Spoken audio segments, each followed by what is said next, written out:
Lincoln 140 MP here. This unit is a piece of shite.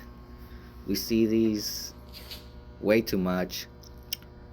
A lot of power issues. These things won't even turn on. Serial number right here.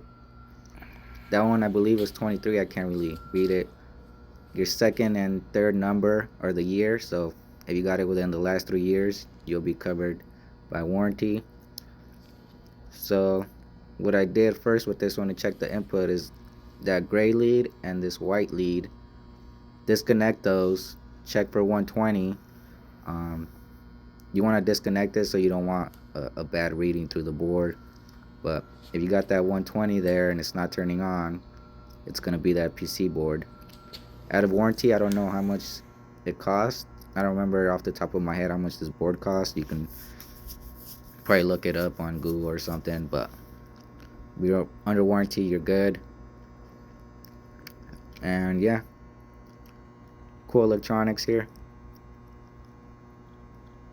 Catch you guys later.